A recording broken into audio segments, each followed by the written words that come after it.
નમસ્તે મિત્રો, હું છું નવરંગ સૈન અને સ્વાગત છે આપનું આઈએમ ગુજરાતના અમેરિકા સ્પેશિયલ ન્યૂઝ બુલેટિનમાં। રવિવાર જૂન 28ના સમાચારોમાં જોઈશું અમેરિકાની સિટીઝનશિપ લેવા માટે ટેસ્ટ ક્લિયર કરી શકે તેમ ન હોય તેવા સિનિયર સિટીઝન્સને કયા પ્રકારની છૂટ મળે છે તેની માહિતી જાણીશું। કલોલનો એક યુવક અમેરિકાથી ડિપોર્ટ થયો તેમાં તેની કબૂલાત લેનારો કેમ ફસાઈ ગયો તેની વિગતો અને છેલ્લે 94 વર્ષની ઉંમરે અમેરિકાની સિટીઝનશિપ છોડી ફરી ઇન્ડિયન બનવા માટે ફોર્મ ભરનારા એક મહિલાની વાત। જેમને ઇંગ્લિશ જરા પણ ના આવડતું હોય તેમના માટે અમેરિકાની સિટીઝનશિપ લેવી ખૂબ જ મુશ્કેલ બની જાય છે।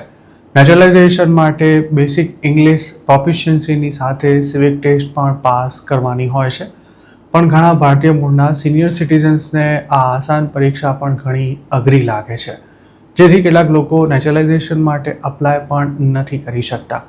જોકે અમેરિકાના ઇમિગ્રેશન લો અનુસાર સિટીઝનશિપ ટેસ્ટમાં અમુક લોકોને કેટલીક છૂટ આપવામાં આવી છે અને તેમાં પોતાની માતૃભાષામાં ટેસ્ટ આપવા ઉપરાંત કેટલાક કેસમાં ટેસ્ટ આપ્યા વિના પણ સિટીઝનશિપ લઈ શકાય છે। જો એપ્લિકન્ટ ગંભીર મેડિકલ ડિસેબિલિટી ધરાવતા હોય તો તેમને ટેસ્ટમાંથી સંપૂર્ણ મુક્તિ મળી શકે છે, જેના માટે N648 ફોર્મ સબમિટ કરાવવાનું રહે છે, જેને medical certification for disability exemption તરીકે પણ ઓળખવામાં આવે છે। આ ફોર્મ પર લાયસન્સ્ડ ફિઝિશિયન અને સાયકોલોજિસ્ટની સહી હોવી જરૂરી છે। જો તેઓ લખી આપે કે એપ્લિકન્ટ પોતાની શારીરિક અથવા માનસિક સ્થિતિને કારણે ઇંગ્લિશ શીખી શકે તેમ નથી કે પછી સિવિક એક્ઝામિનેશનને પાસ કરી શકે તેટલી પણ માહિતી મેળવી શકે તેમ નથી, તો ટેસ્ટ આપ્યા વિના સિટીઝનશિપ લઈ શકાય છે। જોકે આ ઓપ્શન સાંભળવામાં જેટલો ઇઝી લાગે છે તેટલો તે ખરેખર નથી। USCIS આવી દરેક એપ્લિકેશન્સની ખૂબ જ ઝીણવટપૂર્વક તપાસ કરે છે અને મોટાભાગના કેસમાં વધારાના મેડિકલ એવિડન્સ અથવા તો ટ્રીટમેન્ટ કરનારા ડૉક્ટર પાસેથી વિગતવાર વિવરણ પણ માંગવામાં આવતું હોય છે। આવા એક કેસમાં 89 વર્ષના ગ્રીન કાર્ડ હોલ્ડર કેન્સરગ્રસ્ત મહિલા કીમોથેરાપી લઈ રહ્યા હતા। તેમને અમેરિકન સિટીઝન બનવાની ખૂબ જ ઈચ્છા હતી, પરંતુ કેન્સર ટ્રીટમેન્ટને કારણે તેમની હેલ્થ પર ખૂબ જ ખરાબ અસર પડી હતી, જેથી તેઓ ટેસ્ટ માટે તૈયારી કરી શકે તેવી સ્થિતિમાં નહોતા। તેમના એટર્નીએ તમામ મેડિકલ રેકોર્ડ્સની સાથે N648 સબમિટ કરાવ્યું હતું, પણ શરૂઆતમાં USCISએ તેમની એપ્લિકેશન રિજેક્ટ કરી નાખી હતી। તેના માટે એવું કારણ આપવામાં આવ્યું હતું કે ફિઝિશિયને એવી માહિતી નથી આપી કે કેન્સરની ટ્રીટમેન્ટને કારણે એવી તો શું સમસ્યા થઈ છે કે એપ્લિકન્ટ ઇંગ્લિશ શીખવાની સાથે સિવિક્સ એક્ઝામિનેશનની તૈયારી પણ કરી શકે તેમ નથી। આ કેસને ફાઇનલ અપ્રુવલ આપતા પહેલા એપ્લિકન્ટના અનેકવાર ઇન્ટરવ્યૂ કરવામાં આવ્યા હતા અને મેડિકલ સર્ટિફિકેશનના પણ કેટલાય રિવિઝન થયા હતા। આખરે USCISના ડિરેક્ટરે જાતે આ મહિલાને શપથ અપાવ્યા હતા અને તેમના દીકરાએ તેનો ઇંગ્લિશમાં અનુવાદ કર્યો હતો। ઇમિગ્રેશન એટર્નીઝનું માનીએ તો આ પ્રકારના કેસ ખૂબ જ રેર છે। મેડિકલ વેવર માટે અપ્લાય કરતા એપ્લિકન્ટ્સ તેઓ ખરેખર પોતાની મેડિકલ કન્ડિશનને કારણે ટેસ્ટની તૈયારી કરી શકે તેમ નથી તે સુનિશ્ચિત કરવા માટે USCIS ઊંડાણપૂર્વક તપાસ કરે છે। જો કોઈ એવું કહી દે કે પોતે ઇંગ્લિશ શીખી શકે તેમ નથી કે પછી યાદશક્તિ ઓછી થઈ ગઈ હોવાથી સિવિક ટેસ્ટની તૈયારી કરવામાં પણ તકલીફ પડે છે, તો તેને ટેસ્ટમાંથી આસાનીથી મુક્તિ નથી મળી શકતી। આ સિવાય અમુક ઉંમરના લોંગ ટર્મ ગ્રીન કાર્ડ હોલ્ડરને પણ આસાનીથી સિટીઝનશિપ મળી શકે છે। 50-20 રૂલ અનુસાર જે લોકોની ઉંમર 50 વર્ષ જેટલી હોય અને 20 વર્ષથી વધુ સમયથી ગ્રીન કાર્ડ ધરાવતા હોય તેઓ ઇંગ્લિશને બદલે પોતાની માતૃભાષામાં સિવિક્સ ટેસ્ટ આપી શકે છે। આ ઉપરાંત તેમને નેચરલાઇઝેશનના ઇન્ટરવ્યૂ વખતે પણ ઇન્ટરપ્રિટર લાવવાની છૂટ અપાય છે। તેવી જ રીતે 55-15 રૂલ અનુસાર 55 વર્ષની ઉંમર અને 15 વર્ષથી ગ્રીન કાર્ડ હોલ્ડર હોય તેવા લોકોને પણ આ છૂટ મળી શકે છે। 65-20 રૂલમાં તો 65 વર્ષથી વધુ ઉંમર અને 20 વર્ષથી વધુ સમયથી ગ્રીન કાર્ડ હોલ્ડર હોય તેવા લોકો માતૃભાષામાં ઇન્ટરવ્યૂ આપવાની સાથે સિવિક્સ એક્ઝામિનેશનનું સિમ્પ્લિફાઈડ વર્ઝન પણ પાસ કરી અમેરિકાના સિટીઝન બની શકે છે। નેચરલાઇઝેશન ટેસ્ટમાં જે અપવાદ રાખવામાં આવ્યા છે તેનો અર્થ એવો નથી થતો કે કોઈ પણ સિનિયર સિટીઝન ટેસ્ટ આપ્યા વિના જ US સિટીઝન બની શકે છે। જોકે USCIS એવું ચોક્કસ માને છે કે ઉંમર વધારે હોય તેવા ઇમિગ્રન્ટ્સ માટે ઇંગ્લિશ શીખવું મુશ્કેલ થઈ શકે છે। ઇમિગ્રેશન એટર્નીઝનું કહેવું છે કે એક સમયે એવું માનવામાં આવતું હતું કે મેડિકલ વેવર સરળતાથી અપ્રૂવ થઈ જાય છે અને કોઈ પણ એપ્લિકન્ટ હેલ્થનું કારણ આપી ટેસ્ટ આપવાનું ટાળી શકે છે। જોકે હવે આ પ્રોસેસ જરા પણ આસાન નથી રહી, તે ધ્યાન રાખવું પણ ખૂબ જ જરૂરી છે. આમ તો 2010થી જ ડિસેબિલિટી વેઇવરના ધારાધોરણ તેમજ રિવ્યૂ ખૂબ જ કડક બનાવી દેવામાં આવ્યા છે. હવે ઓફિસર્સ વધારાના મેડિકલ રેકોર્ડ્સ, ફિઝિશિયનના સ્ટેટમેન્ટ્સ અને શારીરિક અથવા માનસિક હાલતને કારણે એપ્લિકન્ટ કેમ કંઈ નવું શીખી શકે તેમ નથી તે સુનિશ્ચિત કરવા ઘણા પુરાવા માંગતા હોય છે.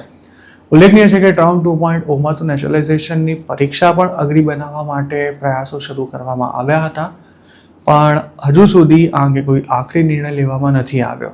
જો આવું ખરેખર થયું તો જેમને ઇંગ્લિશમાં લોચા પડે છે તેવા લોકો માટે અમેરિકાની સિટીઝનશિપ લેવી મુશ્કેલ બની શકે છે. કલોલનો એક યુવક તાજેતરમાં જ અમેરિકાથી પાછો આવતા તેના પેમેન્ટની કબૂલાત લેનારાને હવે અંડરગ્રાઉન્ડ થઈ જવાનો વારો આવ્યો છે. આ યુવક 3 મહિના પહેલા કેનેડાવાળી લાઇનથી અમેરિકા પહોંચવાનો હતો. તેણે બોર્ડર પર ક્રોસ કરી લીધી હતી, પરંતુ ત્યાં જ તેની ધરપકડ કરી લેવામાં આવી હતી. સૂત્રોનું માનીએ તો જૂન મહિનાના બીજા વીકમાં ડિપોર્ટ કરી દેવાયેલો આ યુવક દિલ્હી એરપોર્ટ પર લેન્ડ થયો ત્યારે તે કયા એજન્ટ મારફતે અમેરિકા ગયો હતો અને આ પ્રકરણમાં કોણ કોણ સંડોવાયેલું હતું તેની તમામ માહિતી તેની પાસેથી માંગવામાં આવી હતી. તેની સામે કોઈ પોલીસ ફરિયાદ નથી નોંધાઈ, પણ તેણે જે લોકોના નામ આપ્યા હતા તે તમામ હાલ દોડતા થઈ ગયા છે, જેમાં તેની કબૂલાત લેનારા મહેસાણાના એક શખ્સનો પણ સમાવેશ થાય છે. આમ ગુજરાતને મળેલી માહિતી અનુસાર અમેરિકા પહોંચ્યા બાદ કલોલના આ યુવકને ક્યાં નોકરી કરવાની છે તે પણ નક્કી થઈ ગયું હતું અને તેના ઓનરને પગારની તમામ રકમ સીધી ઇન્ડિયા મોકલી દેવાની હતી. કબૂલાત લેનારો અને આ યુવકને નોકરી રાખનારો એકબીજાને સારી રીતે ઓળખતા હતા. અમેરિકામાં કમાઈને દેવ ચૂકતે કરવાનું હોવાથી કલોલના આ યુવકને યુએસમાં પગ મૂક્યાના બીજા જ દિવસથી જોબ શરૂ કરી દેવાની હતી, પણ માર્ચ મહિનામાં અડધી રાતે બોર્ડર ક્રોસ કર્યા બાદ તે નક્કી કરેલા લોકેશન પર પહોંચવાને બદલે બોર્ડર પેટ્રોલ એજન્ટ સામે મળી જતા સીધો જેલ ભેગો થઈ ગયો હતો. તે પકડાઈ ગયો છે તેની વાત ગણતરીના સમયમાં જ ઇન્ડિયા પહોંચી ગઈ હતી, જેથી તેને ન્યુયોર્કમાં જે જગ્યાએથી પિક કરવા માટે એક રાઇડવાળાને મોકલવામાં આવ્યો હતો તેને પણ તાત્કાલિક પાછો બોલાવી લેવો પડ્યો હતો. આ યુવકની બોર્ડર પર જ ધરપકડ થઈ જતા તેની કબૂલાત લેનારાએ એજન્ટને એકે પૈસો નહોતો આપવાનો થતો. જોકે સૂત્રોનું કહેવું છે કે આ ડીલમાં કબૂલાત લેનારાને પણ સારો એવો કટ મળવાનો હતો, જેથી પેસેન્જરના પકડાઈ જવાને કારણે તેને પણ નુકસાન ભોગવવું પડ્યું હતું. પણ આટલું નુકસાન ઓછું હોય તેમ પેસેન્જર ડિપોર્ટ થઈને ઇન્ડિયા પાછું આવ્યું તે જ દિવસે કબૂલાત લેનારા સહિતના લોકો દોડતા થઈ ગયા હતા. આ યુવકે પોલીસ દ્વારા કરવામાં આવેલી પૂછપરછમાં પોતે કઈ રીતે કેનેડા પહોંચ્યો, ક્યારે બોર્ડર ક્રોસ કરી અને એજન્ટ કોણ કોણ હતા તેમજ પૈસાની કબૂલાત કોણે લીધી હતી તેની તમામ માહિતી આપી દીધી હતી. પોતાનું નામ દિલ્હી સુધી પહોંચી જતા કબૂલાત લઈને કટ લેવા ગયેલા મહેસાણાના આ મહાશય હાલ ફરતારામ થઈ ગયા હોવાનું પણ ચર્ચાઈ રહ્યું છે. આમ તો ગુજરાતના એજન્ટો પોતાનો ધંધો ચલાવવા માટે ઘણા મોટા વહીવટ કરતા હોય છે, પણ જ્યારે કોઈ પેસેન્જર પાછું આવે ત્યારે જે વ્યવહાર કરવા પડે છે તે એજન્ટને ખૂબ જ નડતા હોય છે, કારણ કે તેમાં કમાવાનું કશું જ નથી મળતું હોતું, પણ તેમ છતાંય લાખો રૂપિયાના વ્યવહાર કરવામાં એજન્ટોના ખિસ્સા ખાલી થઈ જાય છે. આ બાબતથી જાણકાર લોકોનું માનીએ તો ફરિયાદ ન થઈ હોય તો પણ ગુજરાતના એજન્ટોને દિલ્હી હાજર થવા માટે ફરમાન કરવામાં આવે છે અને પછી તેમને ફસાવી દેવાની ધમકી આપીને તોડ કરાય છે. ગુજરાતના ઘણા એજન્ટો અત્યાર સુધીમાં છેક દિલ્હી સુધી વ્યવહાર કરી ચૂક્યા છે અને હાલ ધંધો સાવ ઠપ હોવા છતાં પણ તેમના ખિસ્સા ખંખેરવાનું ચાલુ જ છે. હજુ થોડા દિવસો પહેલા જ એક વગદાર એજન્ટે બીજા કોઈને ફસાવવા માટે પોતાના સેટિંગનો ઉપયોગ કરી તેને દિલ્હીના ધક્કા ખાતો કરી નાખ્યો હતો. તેવી જ રીતે ઇમરજન્સી સર્ટિફિકેટ પર જે લોકો પાછા આવતા હોય છે તેવા અમુક કેસમાં તો પોલીસ ફરિયાદ પણ થતી હોવાથી એજન્ટોનું આવી બને છે. આ ઉપરાંત જો કોઈ એકાદ વર્ષમાં જ અમેરિકાથી ડિપોર્ટ થાય અને તેનું પેમેન્ટ બાકી હોય તો પણ કબૂલાત લેનારો ફસાઈ જતો હોય છે. ખાસ તો જે લોકોએ અમેરિકા જઈને ત્યાં કમાવાની સાથે દર મહિને વ્યાજ ચૂકવવા ઉપરાંત પેમેન્ટ કરવાની કબૂલાત કરી હોય તેવા મોટાભાગના લોકો ઇન્ડિયા પાછા આવતા જ હાથ અદ્ધર કરી નાખતા હોય છે અને એજન્ટો તેમની કબૂલાત લેનારા પર ચઢી બેસતા હોય છે. કલોલની જ એક ફેમિલી 2024માં અમેરિકા જઈને હપ્તે હપ્તે પૈસા આપવાની ડીલમાં ત્યાં પહોંચી હતી, પણ આ ફેમિલીનો એક દીકરો ડિપોર્ટ થઈ ગયો છે, જ્યારે પતિ પત્ની હાલ જેલમાં છે અને નાનો દીકરો જ કમાઈ રહ્યો છે. આ ફેમિલીને મોકલનારા એક માથાભારે એજન્ટને પોતાનું પેમેન્ટ મળવાનું બંધ થઈ જતાં તેણે ખાસા ધમપછાડા કર્યા હતા અને કબૂલાત લેનારાને પણ ધમકીઓ આપી હતી. જોકે તેમ છતાંય તેને મોટાભાગની રકમ જતી કરવી પડી હતી. નવાઈની વાત એ છે કે ઇલીગલી અમેરિકા જવું અત્યારે જોખમથી ભરપૂર હોવા છતાં પણ લોકોનું ડોંકી રૂટથી ત્યાં પહોંચવાનું બંધ નથી થયું.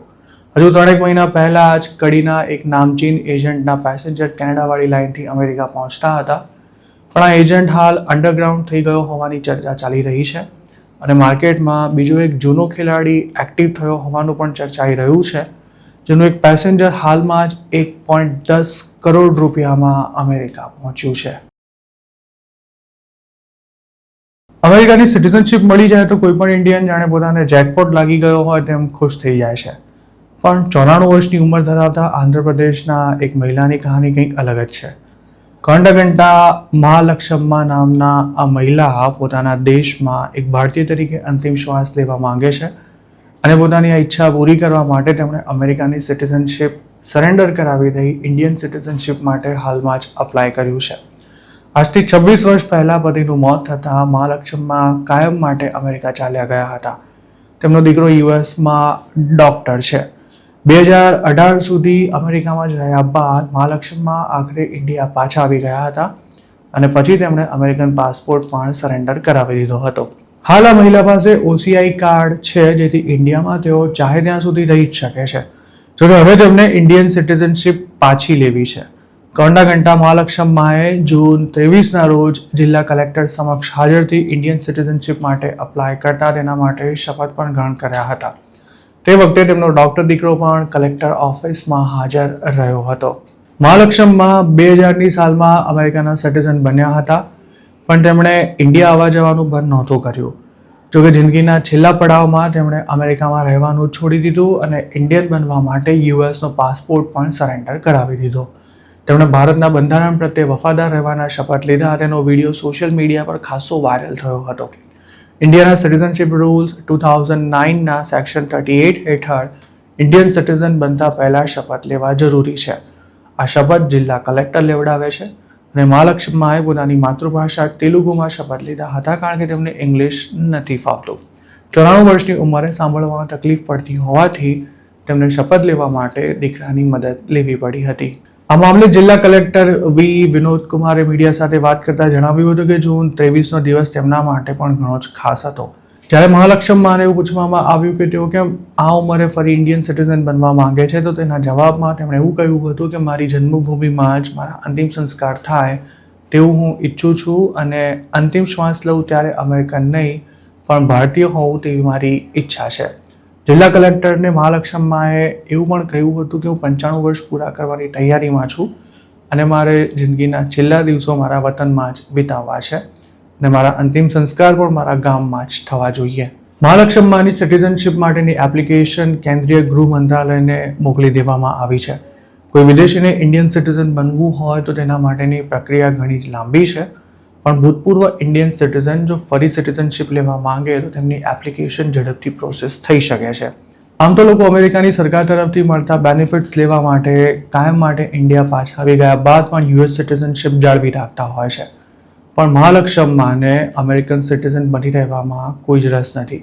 તેમનો દીકરો પણ છેલ્લા 8 વર્ષથી ઇન્ડિયામાં જ રહે છે અને એક પ્રાઇવેટ હોસ્પિટલમાં પ્રેક્ટિસ કરે છે. તો મિત્રો, આ હતા અમેરિકાના આજના મુખ્ય સમાચાર. આપને જો મારી રજૂઆત પસંદ આવી હોય તો આ વિડીયોને લાઇક અને શેર કરવાનું, તેમજ આઈ એમ ગુજરાતની YouTube ચેનલને સબસ્ક્રાઇબ કરવાનું ભૂલશો નહીં, કારણ કે માત્ર આ ચેનલ પર આપને મળશે અમેરિકામાં રહેતા ગુજરાતીઓ માટેના તમામ મહત્વના સમાચાર, અને તે પણ આપની પોતાની ભાષામાં. આપ જો મારી સાથે કોઈ ટિપ શેર કરવા માંગતા હો તો હાલ સ્ક્રીન પર દેખાઈ રહેલા WhatsApp નંબર પર પણ અમારો સંપર્ક કરી શકો છો. આપની ઓળખ ગુપ્ત રાખવામાં આવશે.